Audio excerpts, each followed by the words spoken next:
right, buckle up, fight fans.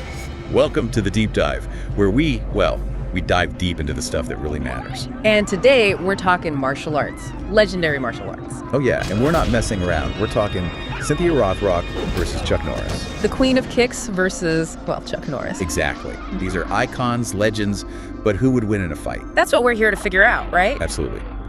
So, Rothrock, she's got this amazing background, right?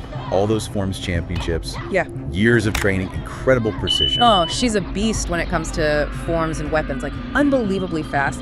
And those kicks, forget about it, they're not just powerful, they're like surgical. Right, like she could hit a fly from across the room. Yeah. But Chuck Norris, I mean, he's got the power, he's got the experience, and he's got the legend. So how do those two styles clash?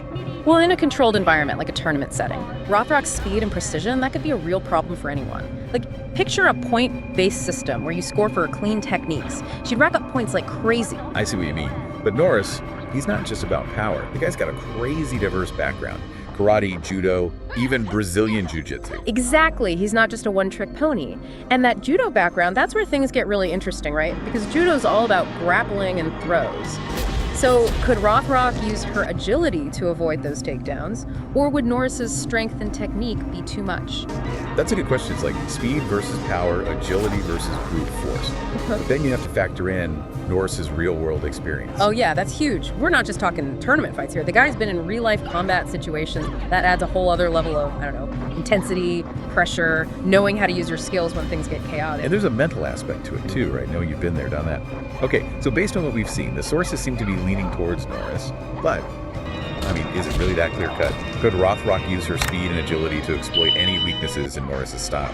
It's definitely a debate, right? I mean, Norris has the edge on paper, for sure. His adaptability, his resilience, that's huge. But Rothrock, she's not out of the game. If she can keep her distance, use those kicks, maybe she could wear him down. The key for her would be to avoid getting caught in close, where Norris's power and grappling skills could really take over. Like a chess match, almost, right? You got to know your opponent, play to your strengths, avoid their strengths, and the setting, that plays a huge role too. Absolutely. In a controlled environment, maybe a tournament with specific rules, Rothrock might have a better chance, but in a no-holds-barred street fight type situation, Norris is going to be tough to beat. It's like comparing a scalpel and a sledgehammer. Yeah. Right? Both effective tools, but for different jobs. Perfect analogy. And that's what makes this whole debate so fascinating. There's no single best martial art, no invincible fighter. It all depends on the context, the strategy, the ability to adapt and use your skills effectively. So listeners, I'm throwing this out to you. If you could design the ultimate Rothrock versus Norris showdown, what would it look like? What kind of fight would you create? Yeah, think about it. What would the rules be? The setting? Ring? Cage? Street fight? Weapons? No weapons? Let us know what you think, because this is a debate that'll probably never end. And that's what makes this so much fun. Keep those debates going, folks, and we'll see you next time on The Deep Dive.